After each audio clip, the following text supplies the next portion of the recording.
all of the concepts are really, at the end of the day, encouraging a stopping, a quietening down of the thinking mind.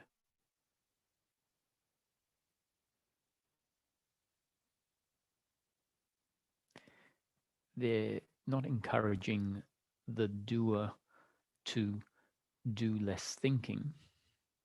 They're not saying to the doer, oh, I want you to stop thinking, or you should stop thinking. What they're doing is describing how so much of our thinking is based on an interpretation of life that, when seen differently, won't support that type of thinking. The concepts are describing that so much of our suffering, all of our suffering, is based on an attitude towards life that wants life to be different, an attitude that thinks life could be different, an attitude that sees myself and the other as a separate, independent entity, an attitude that sees or believes that what I need in order to be fulfilled, be content, be complete, feel comfortable, is more things, the gaining of stuff. So that the concepts are essentially descriptions that say, as I've just said, they describe dynamics, they describe patterns, they describe processes that are in place. And that hopefully will allow those movements, those dynamics, to be seen, to be seen as, yes, that is what is in place. There is a attitude towards what my friend did to me that is an attitude of seeing them as the doer, having a narrative, a story that says they could have done it differently, that life could have turned out differently, and that story is very uncomfortable in itself. It creates a sense of uncomfortableness with the situation, with life, with the other, with oneself ultimately.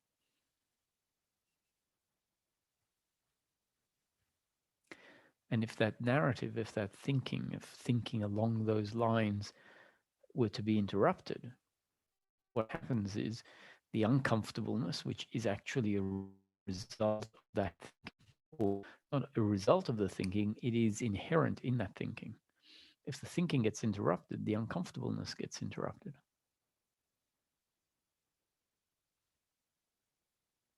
So when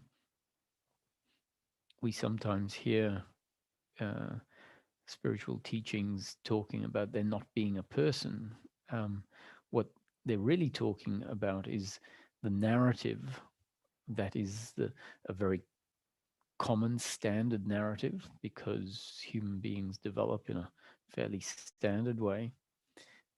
That narrative includes a self-referencing.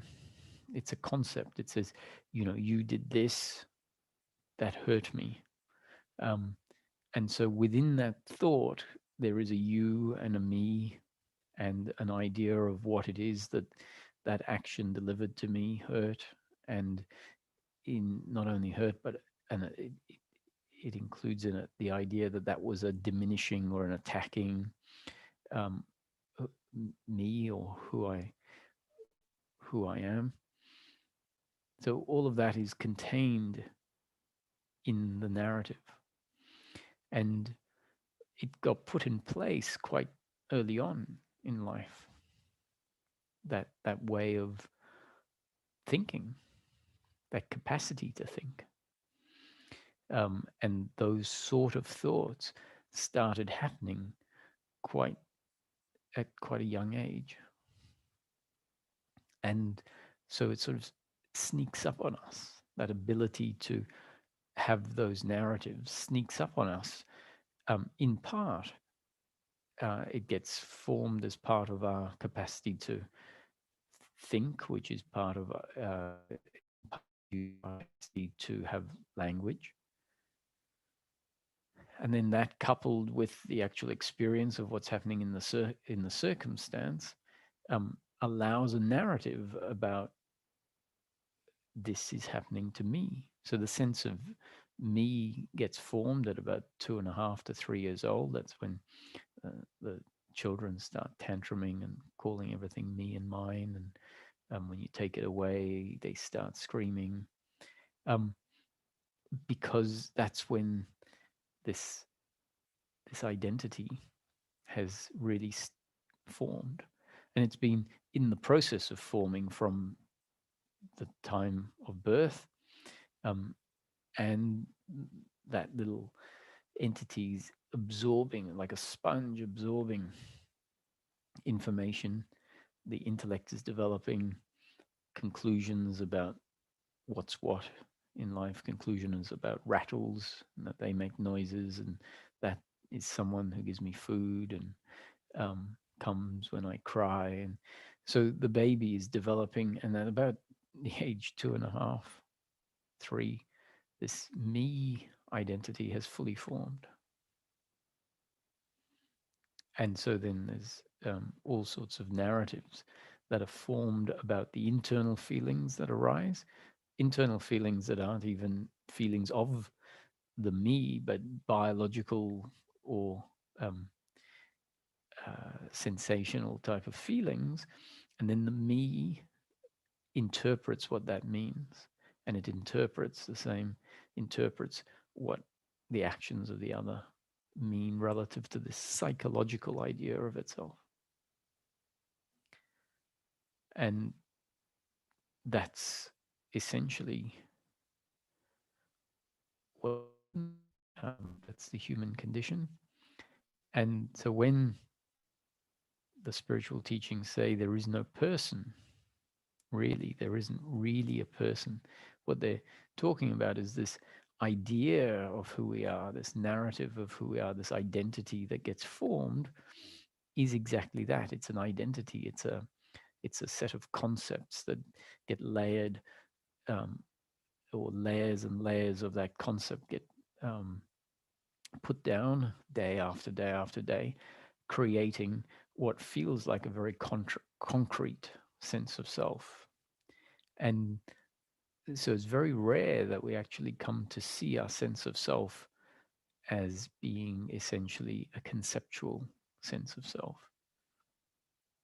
The concepts of what we need that got put in place without us even consciously deciding that that's what we need. It got put in place as part of the development of the human being exposed to life. Um, it's very rarely seen to be a set of concepts, deeply, deeply ingrained concepts that essentially manifest as feelings. They don't, when we think of concepts, we often think, oh, a concept, I will see it as a thought in my head.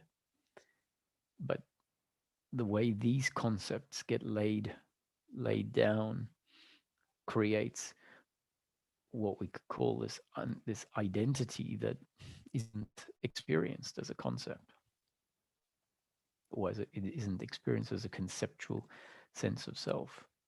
It's experienced as something, as if it feels as if it's very real. And so the teachings are saying there really is no one here, because, and why they say that is because they know that the suffering is because there is this conceptual self that has formed and meets life moment after moment after moment, or rather, life meets conceptual self. They come in contact with each other, and it creates a response. And the response from the conceptual self is really a response of pleasure is good, pain is bad, not just because it is painful or pleasurable, but rather it has this notion that pleasure and pain are by default an addition or an attack on who I am. And so uh, it then becomes convinced that its mission in life is to get enough pleasure that one day it will feel like that's enough, that there will be an actual experiential sense, oh, I am now enough.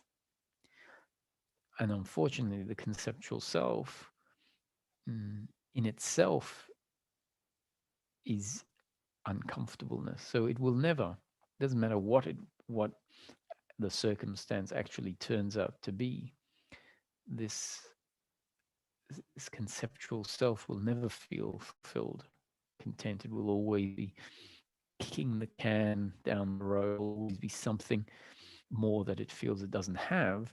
Because it feels discontent, it will assume, oh, it must be I need to get something more. And in fact, it's not, um, none of the discontent is because it hasn't got things, but rather the discontent is inherent in that psychological self. And so um, teachings will often try to point out that the person doesn't exist. And what they're talking about when they say the person is really this psychological self that has all these ideas about how life should be. If only you would remain quiet, if only the thinking would stop, then what would meet life is a much more open, a much less concentrated and contracted um, entity. In fact, you wouldn't even really call it an entity. Um, and if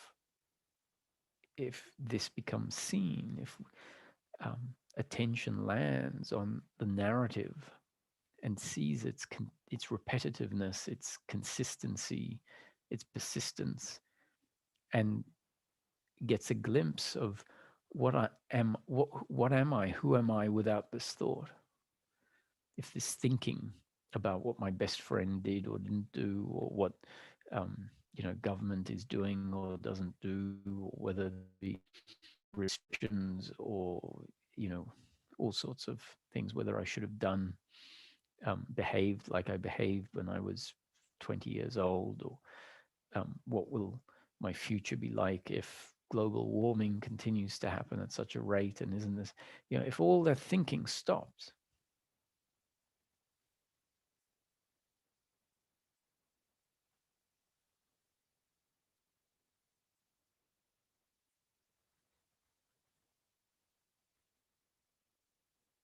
who are you? Who's there?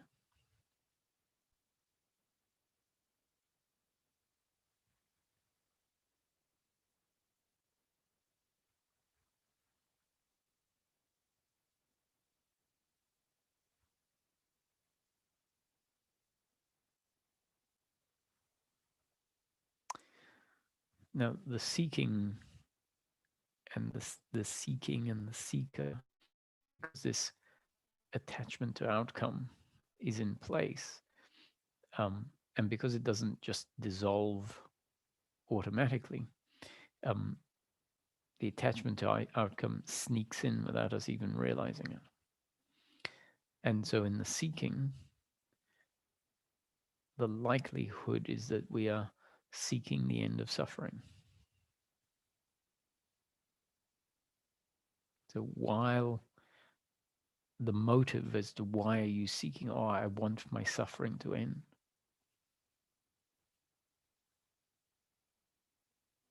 if I do this, if I think this way, if I investigate this, oh, my suffering might end. So let me think that way. Let me investigate that. And unfortunately, that is perpetuating the end, or it's perpetuating the suffering, because it's perpetuating the doer that is attached to outcomes and invested in trying to get something, trying to achieve something. Now, I mean, I understand this can be confusing, because often I would say, what are we really looking for in life? Which direction should we be heading in? And I'd say what we're really looking for as seekers, whether we realize it or not, is the end of suffering, which in this teaching is referred to as peace of mind. And so once that statement is made, it makes sense. The doer will hear it and say, oh, Roger's telling me that I should want the end of suffering. And it's a very fine line that has to be trodden here, because that statement is made for very good reason. The statement that says, hey, what are we really looking for? As a seeker, you should ask that question. As a seeker, you should be clear on where attention should land. And the suggested answer is that what we're really looking for is peace of mind in daily living, the end of suffering. And why is that suggested? It's suggested because that's not what the psychological self, which is what starts off, which is present when the seeking is happening. The psychological self has no inclination to look for that, no inclination to conceive that that might be the Holy Grail. Testing. And so the teachings then come in and needs to be increased. The volume needs to be increased. So the teachings come in and make that suggestion, that pointer, that reminder, that hint, because it's known that the seeking, isn't going to look in that direction. Where's the seeking going to look? Well, it's going to keep looking in the same way, same places that it has looked previously. Maybe shifting focus slightly, where it says, "Oh, it's not about, I don't know, cars or money, but it's about," and it'll put in a spiritual or a metaphysical outcome. And even peace of mind can turn into an outcome. And the irony is that peace of mind is the absence of certain movements, and one of those movements is attachment to outcomes. So we'd only have peace of mind when we're not seeking peace of mind.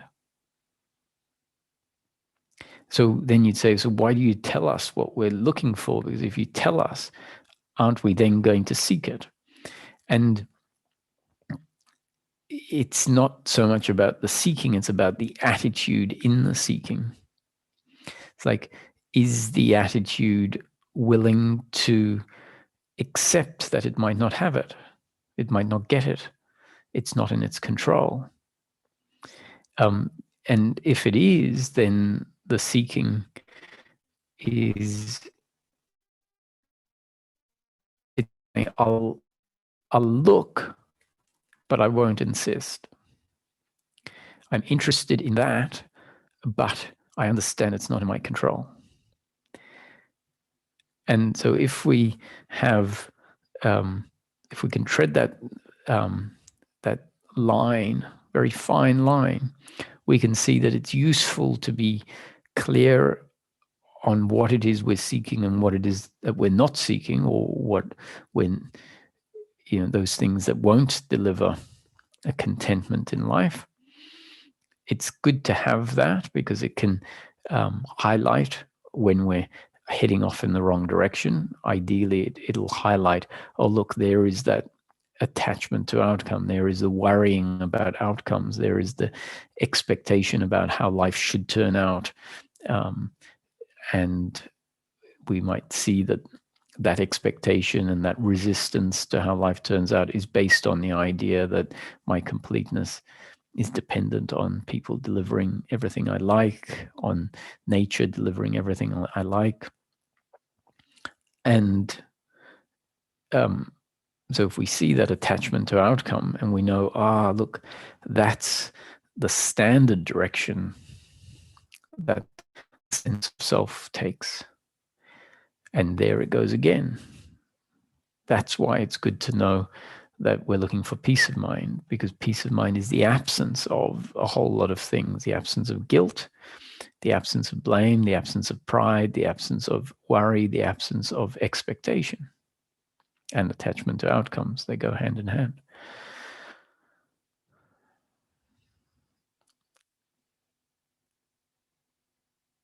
And yet we don't want this description that it's about peace of mind to turn into something that our seeking is all about.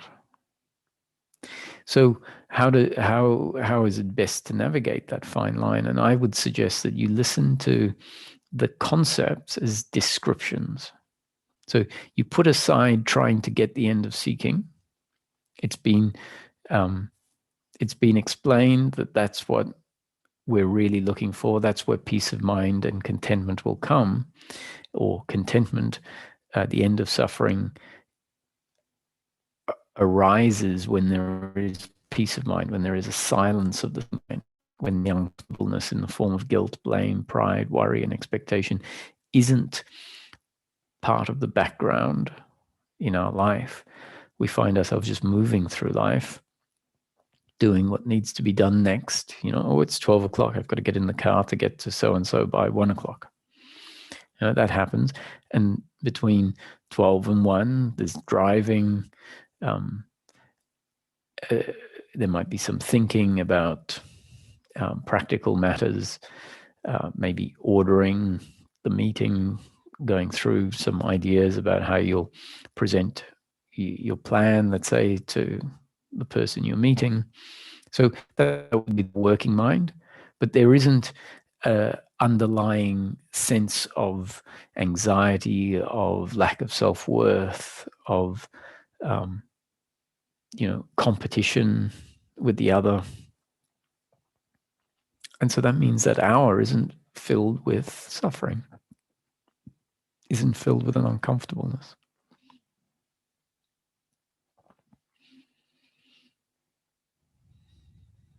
So if your seeking is simply about seeing dynamics, not trying to change them, not trying to get the end of suffering, but you can see the description could be peace of mind is the absence of suffering, or the non-arising of suffering means peace of mind. And then if it's heard as a description, your seeking can be about seeing, oh, yes, at the moment, there is peace of mind because no narrative of suffering is happening. And then an hour later, after the meeting didn't go so well, the person you were meeting with maybe made certain demands of you that you felt were unfair. And now you're driving home and there's blame about how dare they ask for all of these things, they're not being reasonable. And in that narrative, there's an uncomfortableness where the other is seen as the enemy. There might be some resentment towards them. And that's when the opportunity arises for the intellect and awareness to land and go, oh, here is suffering. So not trying to stop the suffering, but to see it. And to know it, to know what it is. If someone says, what's the suffering in your life? And you can go, oh, I see it all the time. It's a lack of self-worth, let's say, a feeling self-conscious, or it's a resentment to people for the things that they didn't deliver. I look back and very often you might say I see that I'm resenting this person and this person. I've got a list of people that I think about and that I resent for the things that they did or didn't do.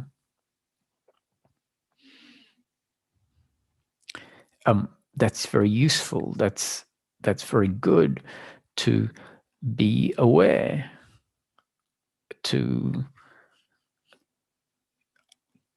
understand more fully what's going on.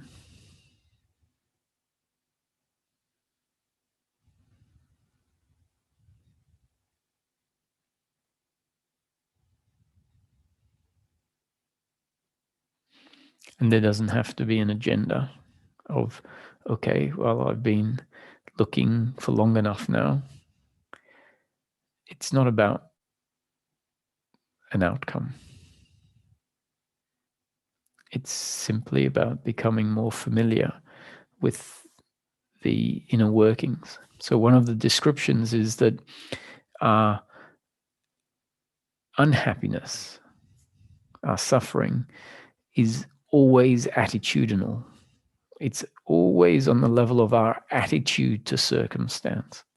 So in the example of the meeting where you sat on one side of the table and the other on the other side, and they started off when you got into the room, they had something prepared and they started speaking, that's the circumstance.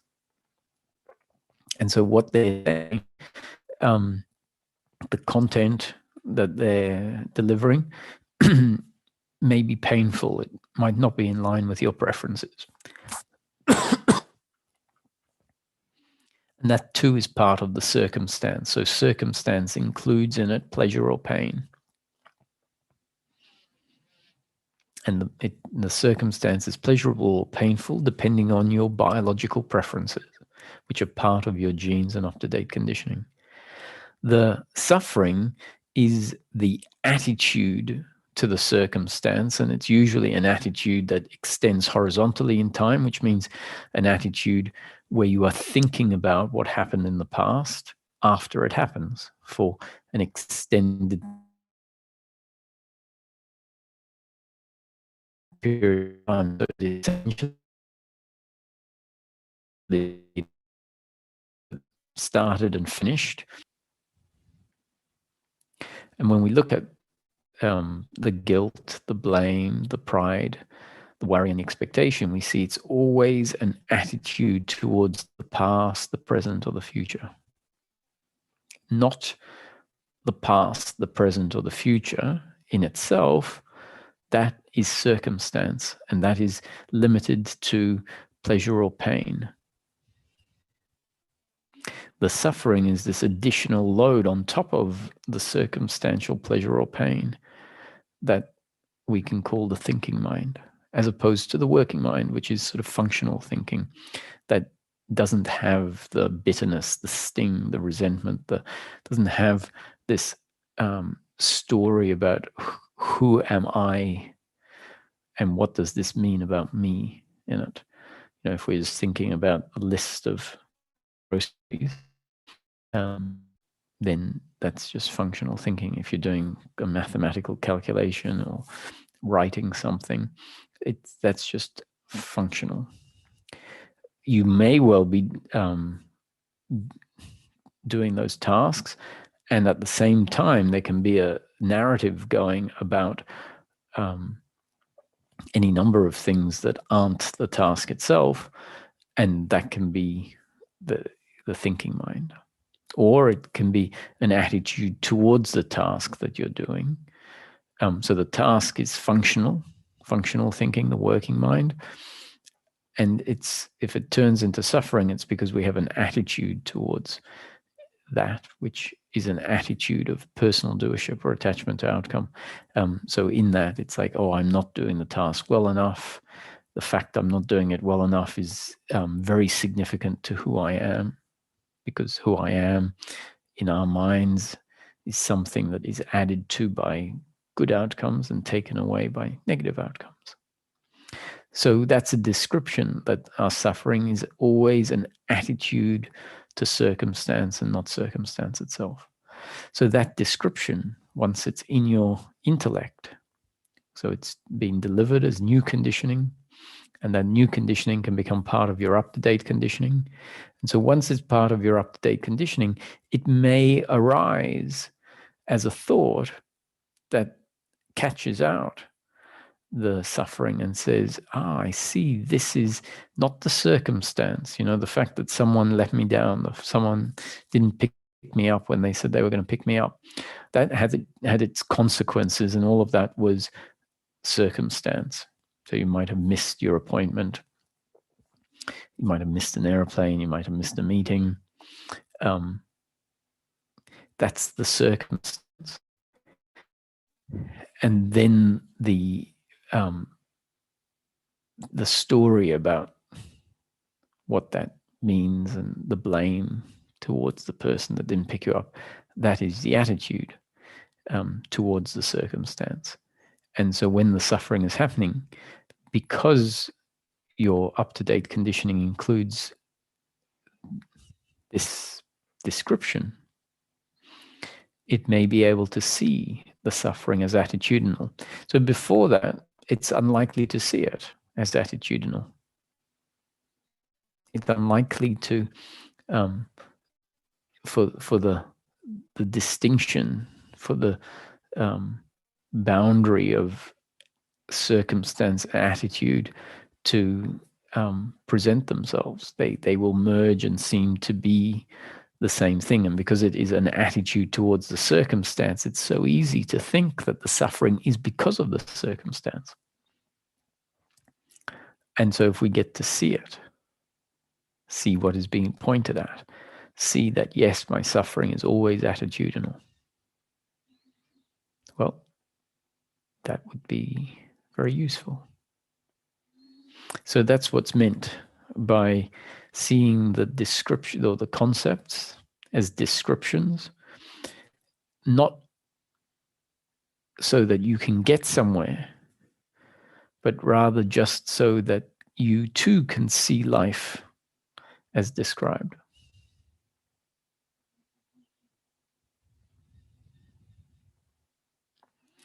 And so the understanding has to be an understanding that is based on your own personal investigation.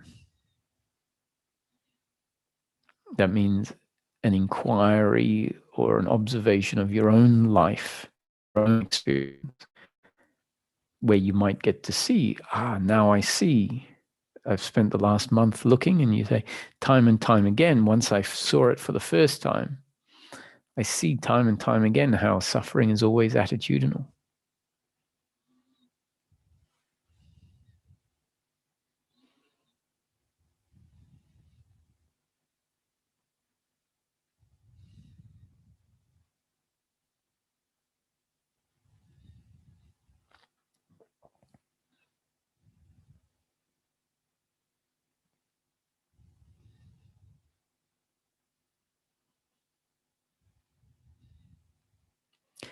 So our true nature, the part of ourself that was covered up by the psychological identity that formed,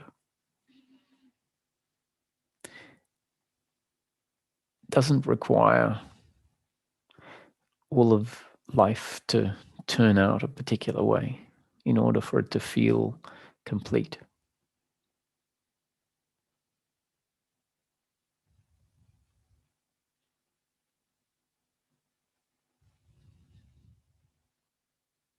And we start to experience that sense of self as the narrative of the thinking mind, the suffering, the essentially the stories of personal doership and attachment to outcomes. As they start to get interrupted, we start to have these glimpses of what I am without those thoughts.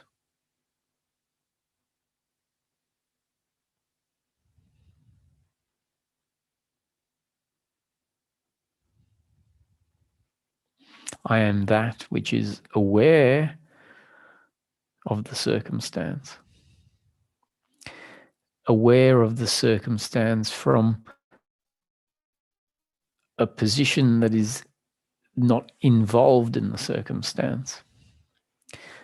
And because the body is really quite, it is on the level of the circumstance, the body is affected by circumstance. If someone is, I don't know, throwing water balloons at you, that's the circumstance.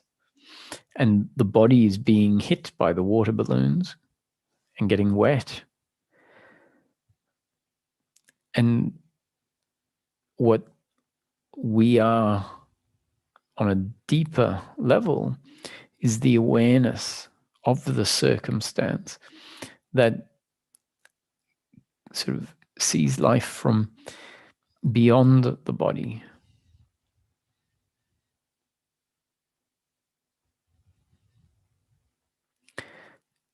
And that requires us to see the body as an object, And for us to consider or hear about the notion that awareness is functioning through the body, consciousness is functioning through the body.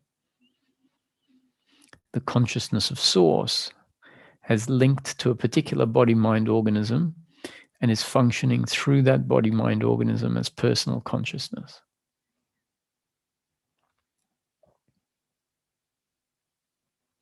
So in any moment, that consciousness that is functioning through the body can see not only from the perspective of the body, but can then open up wider and see the body as just an object.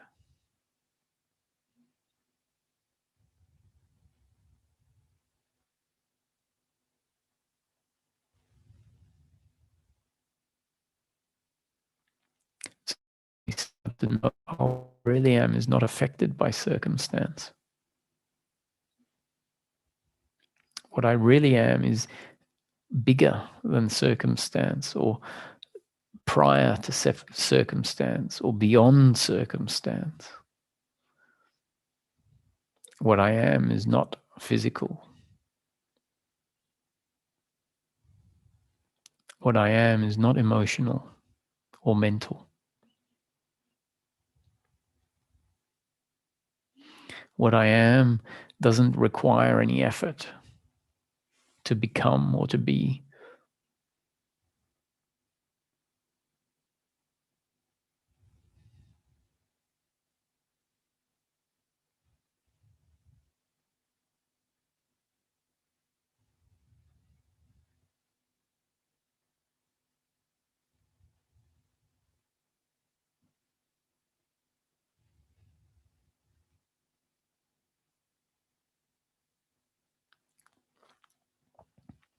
To know, to be what I am, to be that awareness that is aware of the body and the circumstance, to be that awareness that can be aware of thinking, of emotions, isn't a movement of thought.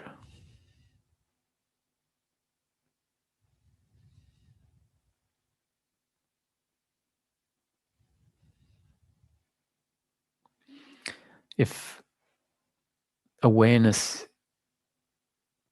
is just aware of the cars, the people walking, the birds, the trees, it doesn't have to think as a car, that is a bird.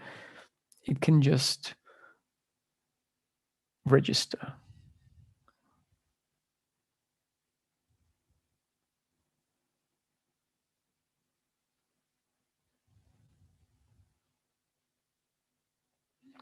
And it takes no effort to allow awareness to be aware. It is always doing it. It's always functioning that way. It's like fire doesn't need to make effort to be hot. It's the heat is the essence of fire.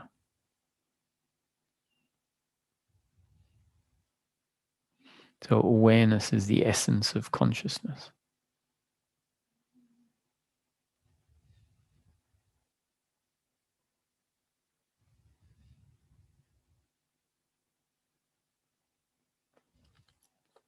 And this is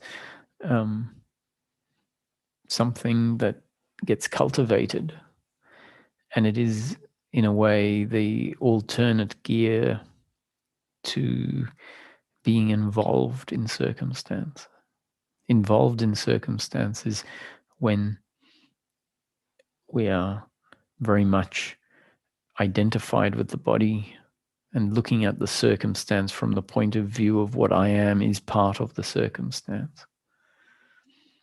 If we're looking at the circumstance from the point of view of the body, and then that's when the person, that's when the narrative of that is an effect on me comes in. So as hopefully as this appreciation of the formless awareness that is aware from beyond the body, as that starts to kick in, find ourselves sitting there, witnessing from there more and more.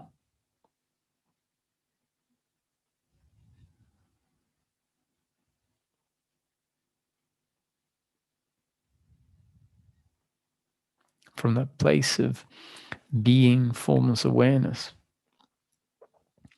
life, what we call life, is seen as an appearance, an experience, all made of the very consciousness, the very awareness that is aware of it.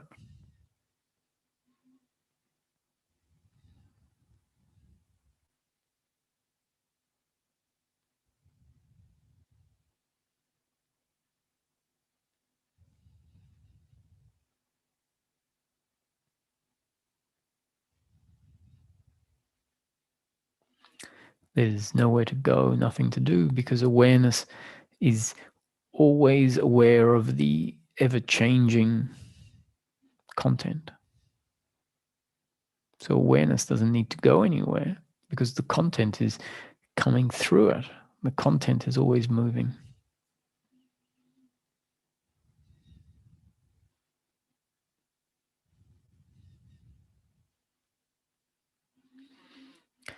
So we'll move into questions.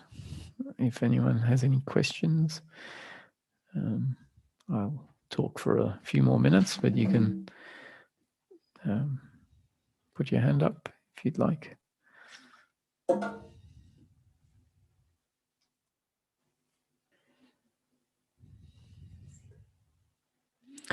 Hi, Cecilia.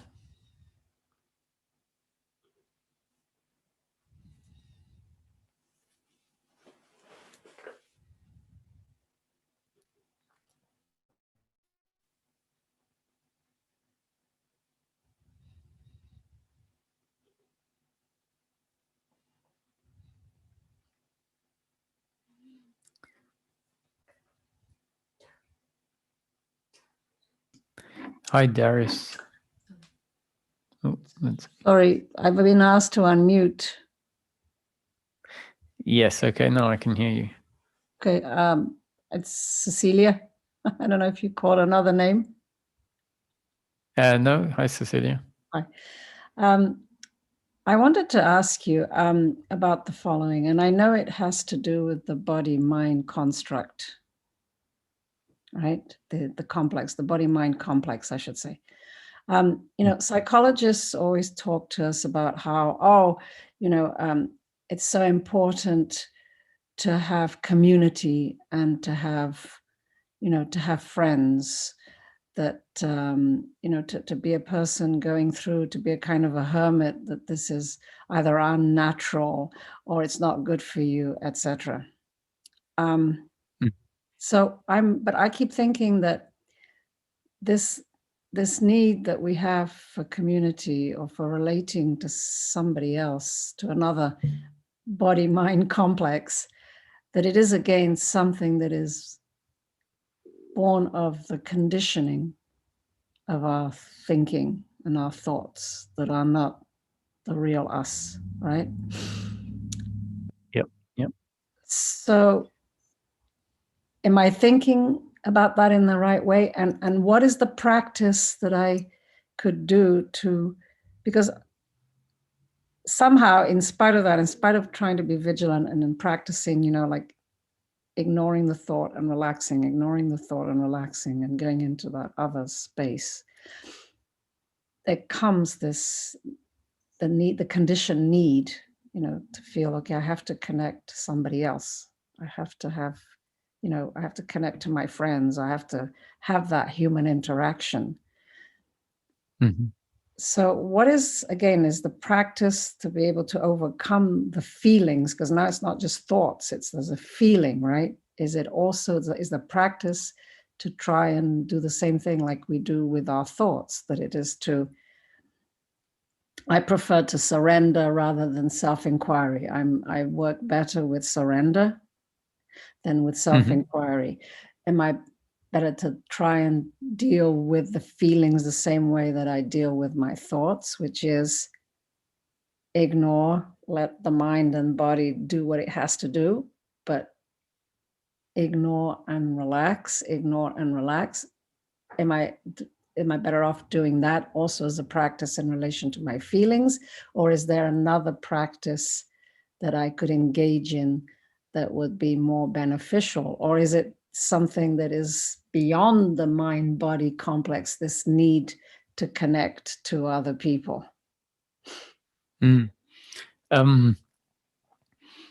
I think that it's important to introduce or answer the question by creating the distinction between pleasure and psychological need. So I think depending on your personality, so different people's personalities will find interaction pleasurable or painful. And so if someone has a personality that finds human interaction pleasurable, then it isn't necessarily to say that, or it's not necessary to mix it up and think that that is conditioning that is problematic. You know, we do have biological preferences, and so it may be that someone's preference is to be with people and someone else's preference is not to be with people. What is more important is to see if there is an attachment to being with people, which means, you know, if it's just a preference, your preference, if there's no attachment, if the psychological self isn't there, will accept that sometimes the preference is met and sometimes it isn't met. And when the preference isn't met, it doesn't go into a story about what this means about me. And so it doesn't feel uncomfortable in itself because it doesn't have company. And so if we are feeling like life is not good enough as it is because I don't have company, because I don't have a partner or what, and there's an uncomfortableness with oneself, then that feeling of uncomfortableness, and then the subsequent story or idea or feeling that I need to have friends, I need to have a partner, that feeling can be seen as the suffering. And I would say that all suffering, whether it's thought or feeling, and in fact, my concept is that feeling is simply very condensed thought. If you look at loneliness as a feeling, let's say, if you go into that feeling, you'll find that there is a narrative that says, I am lonely because I don't have company, for example, or I would like company.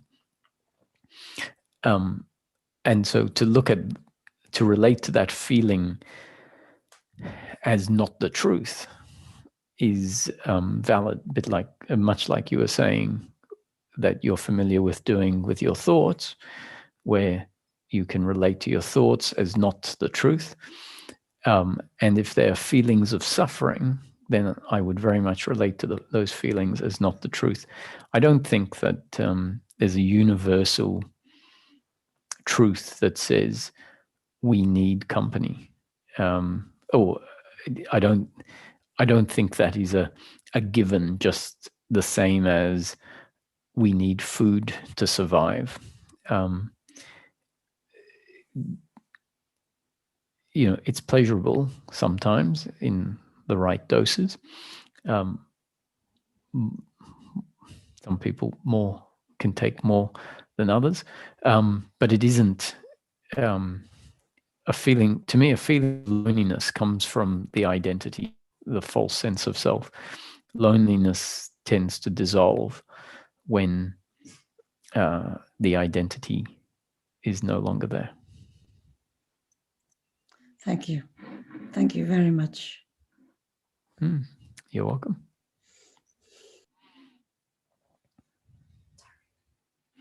Hi, Darius. Hi, Roger. This is the first time we're talking, but I've been listening to your Satsang for a couple of years. Okay, good. That's long enough for the concepts to sink in, I think. Yes, and I love the way you word the teachings really speak to me. I've been practicing various traditions for many years since I was a teenager, and I feel like I very early on grasped the concept of no self, or the illusion of having a self, and the purpose of trying to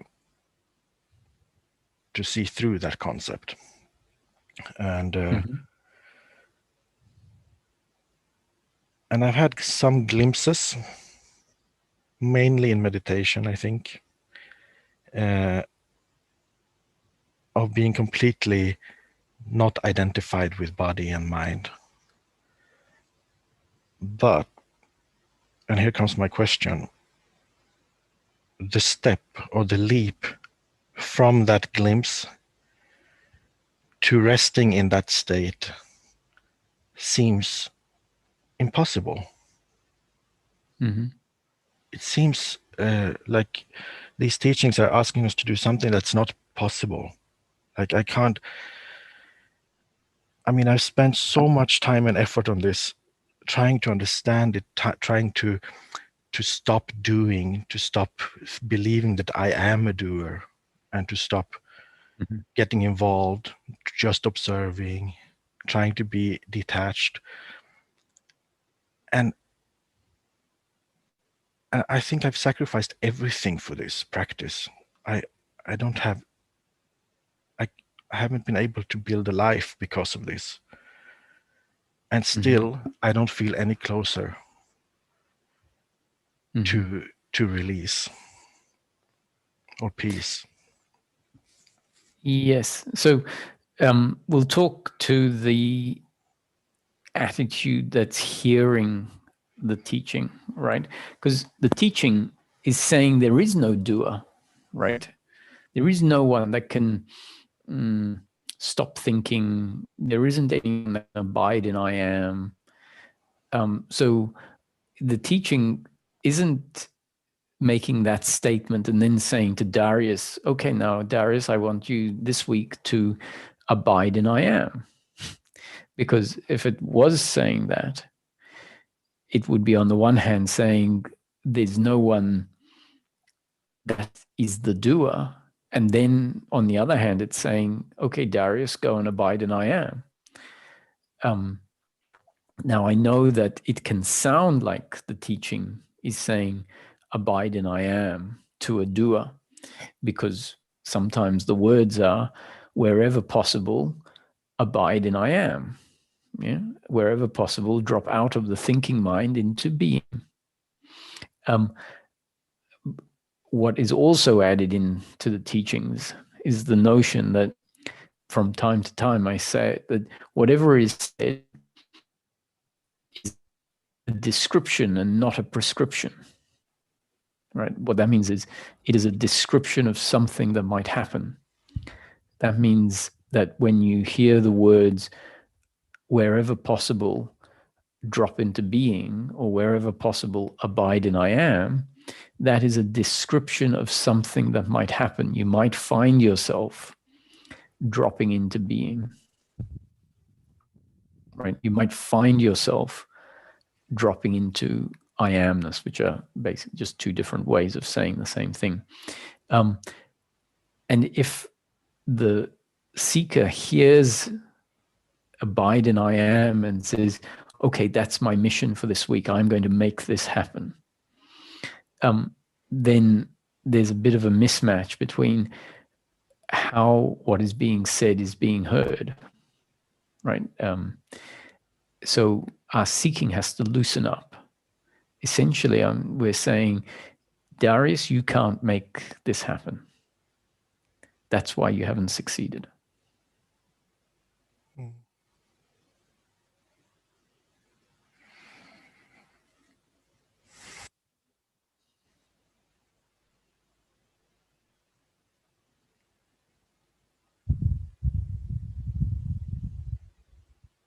Okay.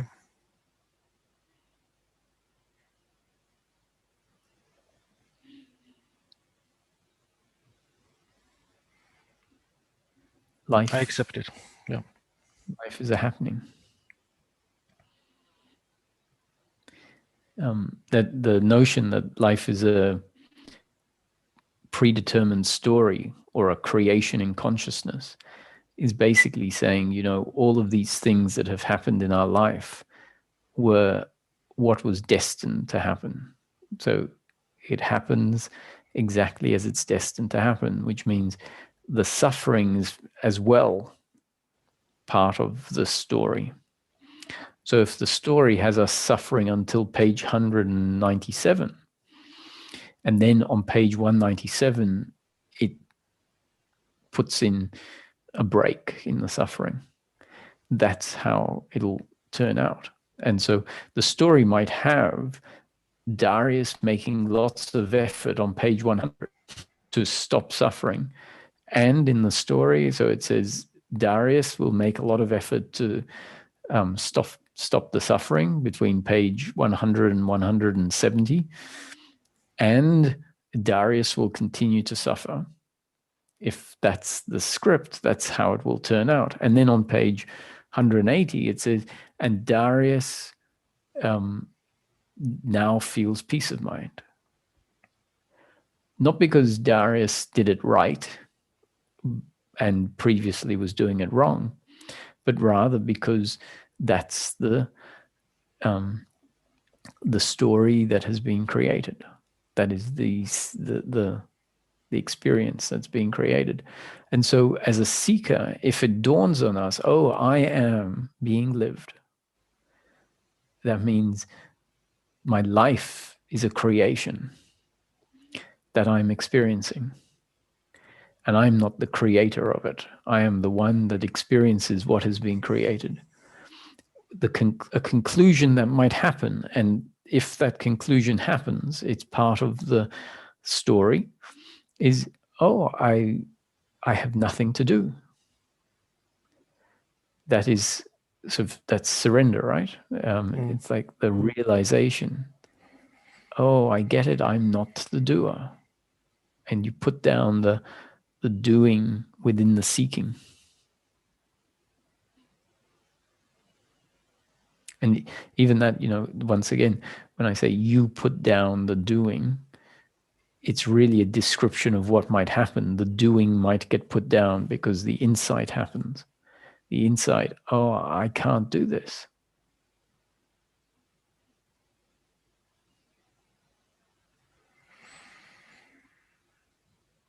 Mm-hmm.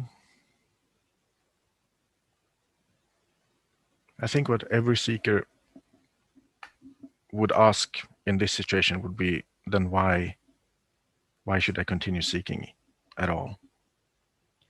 That's, you see, if the seeking stops because you really realize that, it's like, oh, in that case, there's nothing to seek. And the seeking sort of stops. That's a great move forward, because what has stopped is actually the doing of the seeking, like the doer who is trying to do the seeking, right? If it and so if you really stopped seeking, you'd probably find that there's a lot more peace of mind, because in that movement from the attitude that was motivated to do the seeking to the conclusion, what's the point of me seeking? There is no point in me seeking. In something significant has happened then. So Ramesh used to say, you know,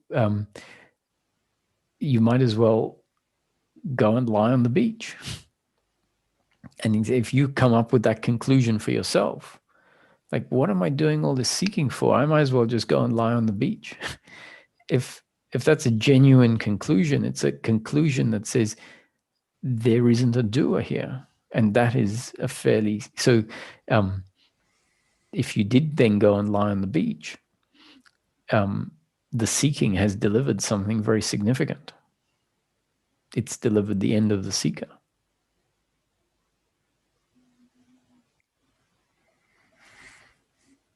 I wouldn't be able to enjoy lying on the beach. That's my problem. I come from a rich country. I'm well educated. I could have built a really good life for myself, but because I have this urge to get, basically I'm suffering and I just want it to end. You know, it's not a theoretical search for something else. It's just a longing for release. And as long as it doesn't happen, I suffer. And to tell me that I should try stop suffering doesn't feel fair, Roger. But how can anyone be? No one can be content with suffering. Yeah, this is the catch-22. So I'm not telling you to stop suffering, because then I would be talking to a doer. I'm saying that insight could happen, right? If 2 and 2 is put together, which says, there is no one that can make things happen. Then an insight can happen. Now, if the insight happens, that's not Darius doing that insight, right? That's the insight happening. But I completely agree with you. And suffering, the very nature of suffering is a deep uncomfortableness with oneself. And a deep uncomfortableness with oneself is not acceptable, right? Its very nature is to be uncomfortable with that. Yes. And so there is the catch-22, is that if the suffering presents itself in a certain way, there isn't peace, right? The suffering is the absence of peace.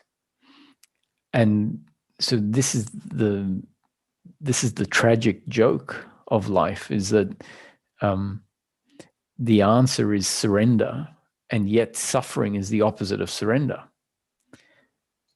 So it's very frustrating. How there 22 is but the very nature of catch-22 is whatever you do makes it worse, essentially, or perpetuates it.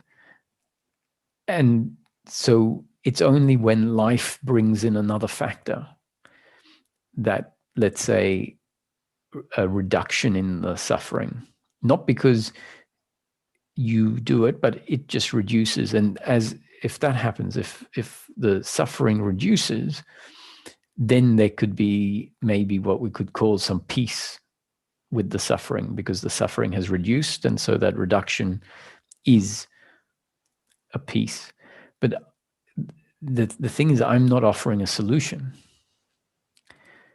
But I don't think there is a solution in life. What I'm offering is a description that says life is not our doing. Life is not in our control.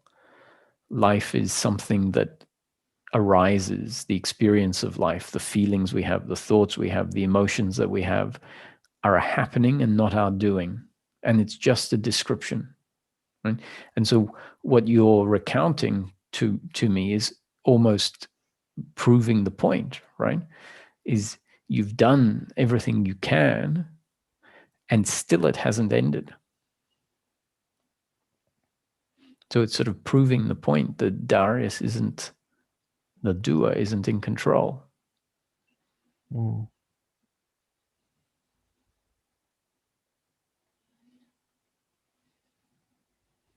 Interesting.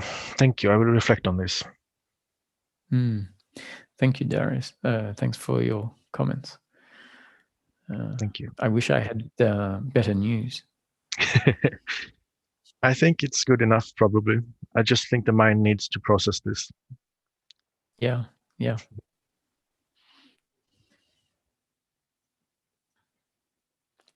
Hi, Anna.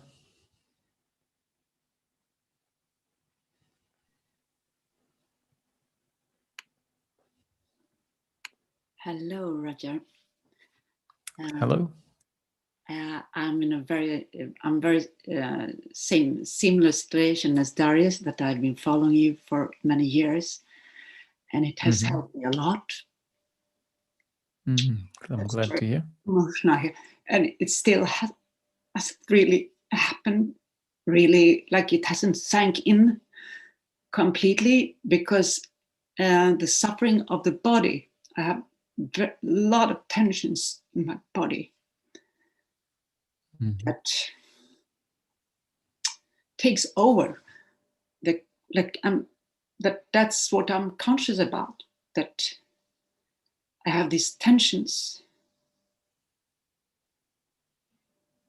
and and I feel like I really don't want to suffer, like it's a physical suffering. And what I wonder is if you could describe your view of this, because you talk about that it's a constant shift, but I can, as long as I can remember, this tension has been with me. I've been doing yoga, meditation, qigong, everything, ayahuasca, whatever, but it's still there, this tension that keeps exactly the same tension year after year, and it leaves me no space to experience anything else. It's not pain, right? It's suffering. Yeah, it's suffering in the it's no physical, it's no illness, it's no pain, it's only as if I feel that the thoughts have established themselves in my body. Could that be like that? Is it, what's your absolutely. That's what it is. I mean, the psychological me, the sense of self that we have is established, and as I said at the beginning of the satsang, like layer upon layer upon layer of concept of who we are, such that the layers get laid down so thickly or on top of each other that they don't present themselves as a conceptual self. What happens is that idea of who we are meets life and feels a certain way. And so the feelings are in the body, and they are an emanation from the conceptual me. And a lot of the conceptual me is afraid, fearful of things, vigilant. It's on high alert. It's got something to do all the time. It can't relax. And so those can be the feelings that exist in the body. So to know that, so that's just a description, right, of the dynamic, that these feelings of uncomfortableness that you describe, the tension, is an expression of the psychological self, the conceptual self.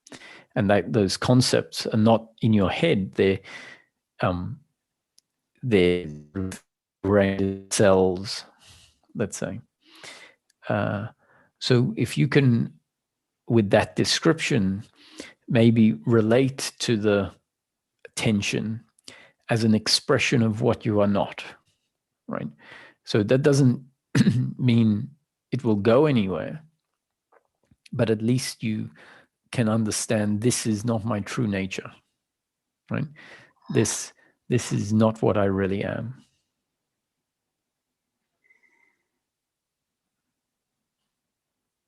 Yes, it helps a lot. Then it can actually be a help for me. when I feel it, it can actually be a signal of that it's actually not all of me. Yes. Your true nature doesn't feel uncomfortable. Your true nature doesn't suffer. It can't suffer. It doesn't know how to suffer.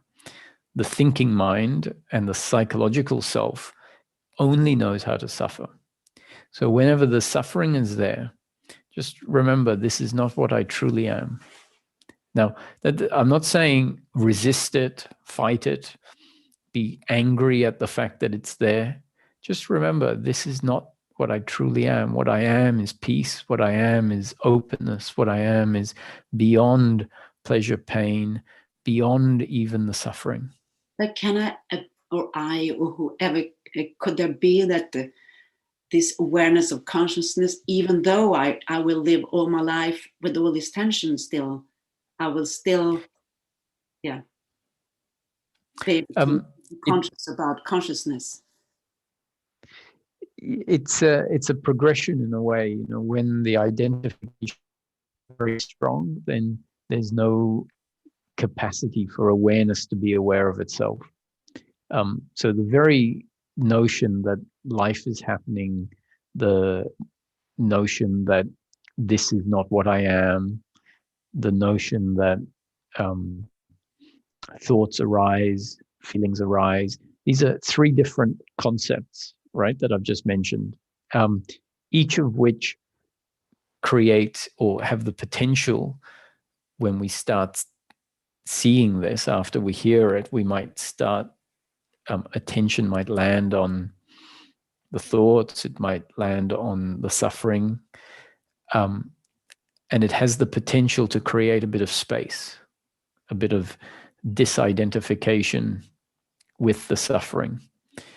And so as that movement happens, then there is more potential for the awareness to become aware of itself. Because in that moment, awareness has become aware of the suffering as an object, right? Awareness has, in a way, disconnected from being involved in the suffering to being aware of it. And that's how, as more and more space comes about, then that's when awareness, there might be the appreciation of awareness. And the only thing that can appreciate awareness is awareness. The only thing that can be aware of the suffering is awareness. So awareness is aware of everything. And if there's enough space, it can become aware of itself.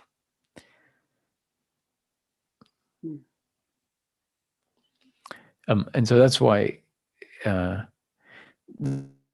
spiritual pointers are always trying to objectify things in a way. You are not that. You are not your thoughts. You are not your emotions. You are not physical. That's, in a way, when it says the world is an illusion, it's creating, it's a way of creating a distinction. And then it will say what you are is real. The world is not real. What you are is real.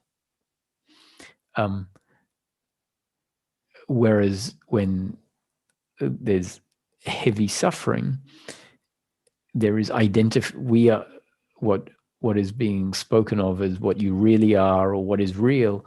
When the suffering is there, there is a big mesh, and it all melts together, and that's what we can call identification with form, identification with thoughts, identification with emotions. And so many of the pointers are trying to create a shift where the world of form, the world of thought, the world of emotion is seen as essentially objects that are awared by a non-object, by the subject, by awareness, by consciousness. And so that requires us to know ourselves beyond the body even. So the body too is an object. The body is changing, it's part of the content, it's part of the appearance. And what we are is not changing. What we are is constant. What we are is unaffected by time and space. We are that which is aware of all of those things.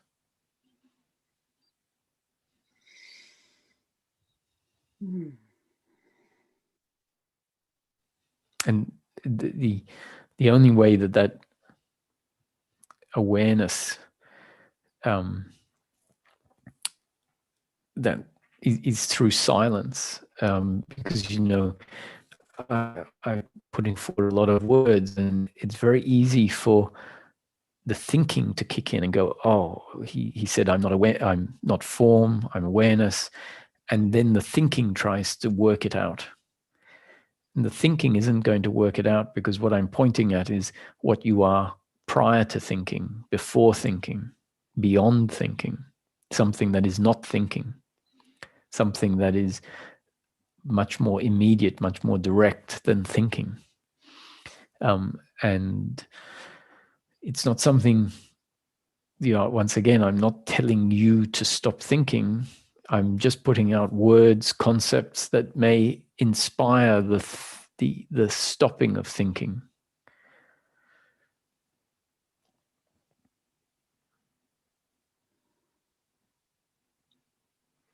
Thank you so much, Roger. Thank you, Anna.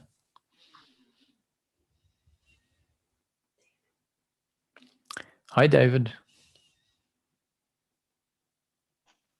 Hi, Roger.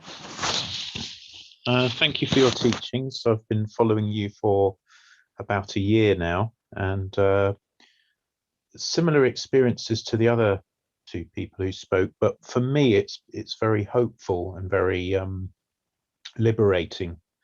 I realize how much that my programming or my conditioning will get hold of a teaching and really distort it. Whatever that is. I used to be a Christian in the past, and I can very clearly see that I was kind of interpreting the teachings in a way that was conducive to my own conditioning and my own uncomfortable energies. And I think the same can be true on a lot of even the not traditionally religious teachings, but even these teachings, I've found that you could make a real mess of things. And I realize for me, it's the idea that there's something in me that's desperate to achieve a special state or be special or create something spiritual, and more that's kind of unraveling, and I'm getting this lovely feeling that no, this is it. It's all spiritual. it's all what it is. The only reason I don't kind of experience that is that uncomfortableness that's there. And sometimes I think it's a good idea not to meditate or not to do something that you think spiritual, or not to do a practice, because really it's the comfortableness that's maybe saying you're not good enough, and then telling you to go to do something to change that state. And I find that if I can just sit with it and not, just have a cup of tea or do nothing in particular that's going to bring some sort of specialness, you can sit with that, and it does sort of lessen. And I just wanted to make that kind of point, really, that programming can make a mess out of any teaching. In fact, I think that's the default. So I think our programming will make a mess, and then if we're lucky, the mess gets sort of seen and sorted out, and we then start hearing a different thing. But yeah, your point's very valid. And in fact, if we can take that on board, then we might start, it might help, your point might help people, someone to question, am I hearing the teaching? Am I filtering the teaching through my filter? And the answer is obviously yes, right? How can we not? Yes.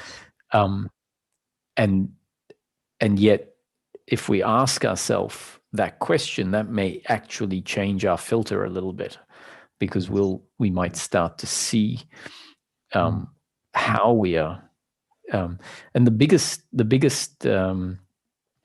thing of that sort that happens in this teaching is the hearing of all of these descriptions as me telling someone, what to do. And really, the way things work is new conditioning is thrown out. The new conditioning becomes part of our up-to-date conditioning. And then we may function differently, because whenever we're functioning, especially our thinking, the description is that that functioning is a result of your genes and up-to-date conditioning that you didn't put in place. And so if someone is listening to the satsang and they listen to the satsang, I am essentially life, not I, but life has hurled me into this space where new conditioning is being thrown out. That new conditioning, like is always the case in life, is going to become part of my up-to-date conditioning. And then if I think, if I do inquiry, if I meditate, because according to this teaching, it says meditate when you feel like it, right? Yeah. If I meditate because I feel like it, it's simply an expression of my genes up-to-date, not my doing, but a happening. And so I'm happy to keep talking, because my attitude is the talking is a happening. The talking is an output from this body, mind, organism based on its genes and up-to-date conditioning. And that talking is new conditioning in anyone, part of the circumstance for anyone who's listening. It's new conditioning that may change or will become part of their up-to-date conditioning. And then the thinking, the behavior, the awareness, the intellect will change or might change according to the new up-to-date conditioning. And so then a different functioning might happen. So the way I see it is no doer required for change to happen. No doer required for this speaking to happen. It's all mechanical. Yes, very much so. I like when you say stop. I think that's very helpful to me, because the mind will race off. And I know if I've been had, as it were, because if I sit down to meditate and then that uncomfortableness doesn't really go away, it kind of, you don't feel right somehow doing it. So then you think, oh, right, okay, I've been had again by the conditioning, but at least I've learned something. And so at the moment, I'm like just finding it easier just to flow with life, make a cup of tea, get up, go to work, put the radio on, to all these things, but with an attention. And then you can see the mind then that will say, well, you shouldn't be doing that. You should be doing, it's time, you haven't done any meditation, or you need to, do this, that, and the other. And it's very, very subtle, but the spiritual one is the most subtle of all, because it seems so right. But it can be wrong on that level, feeling level, because it's the doer. And, yeah. So, but I thank you for your teachings. It's been really brilliant over the last year, and has helped me tremendously. I'm getting more and more insight into doership, and so thank you very much. You're welcome. Thanks, David.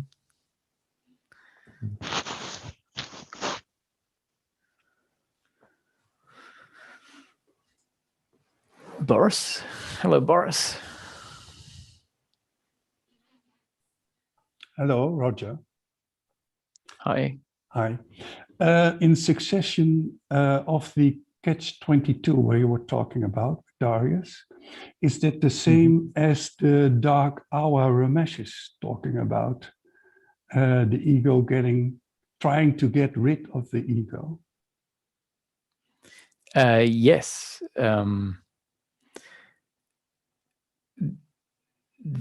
So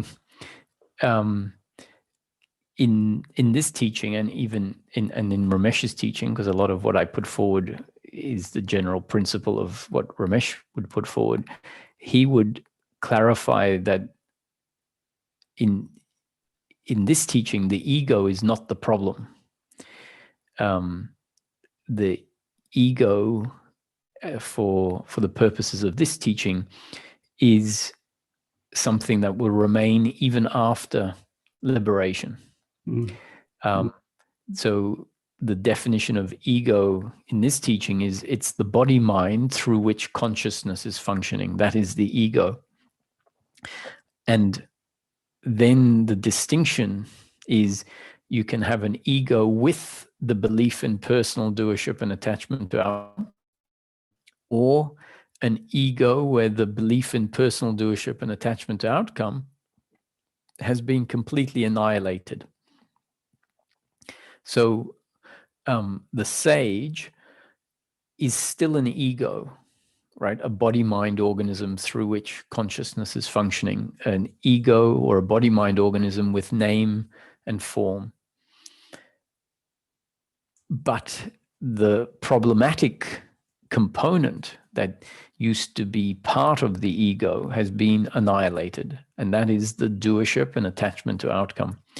And so why that distinction is made is because often the seeker, which is an ego with the belief in personal doership and attachment to outcome, hears something, let's say, hears about the potential of peace of mind in daily living, and then says, okay, that's what I'm going to get.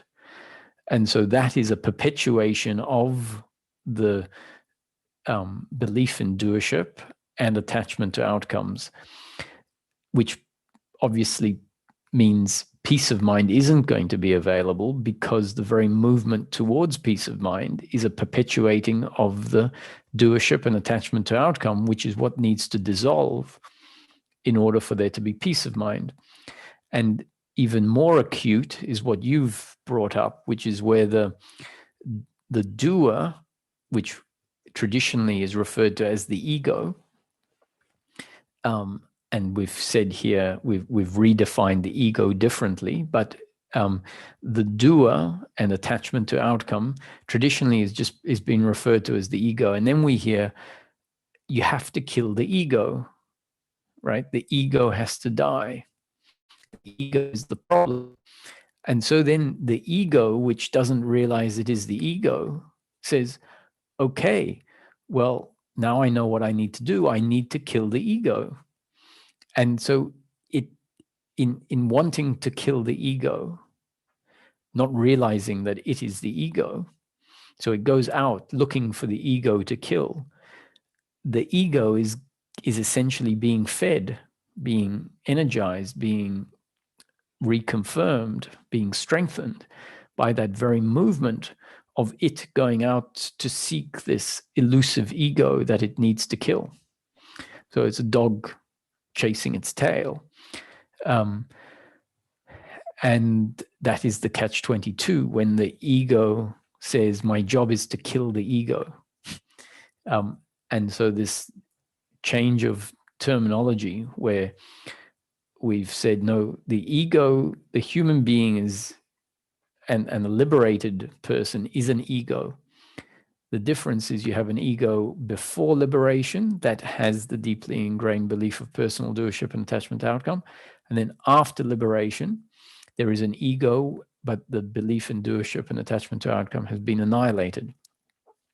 Bringing in that description or those definitions hopefully will allow for the human being or the ego to catch out when the seeking has become about doership and attachment to outcomes, right? And if that then becomes obvious, because the concept as it's delivered here might make it more obvious by calling it doership and attachment to outcome. And if the seeker sees for themselves, oh, I'm very much a seeker that is an outcome, right? Trying to liberate, to get liberation by personal effort. And if that's seen, and it clicks that liberation is the end of that, then in an instant, because insight, when it hits, go, oh my God, I've never seen this. I've never realized that I am out there perpetuating the very thing that is the uncomfortableness. And when it's really seen, that's what insight is. Okay, thank you. It was clarifying. Good, you're welcome.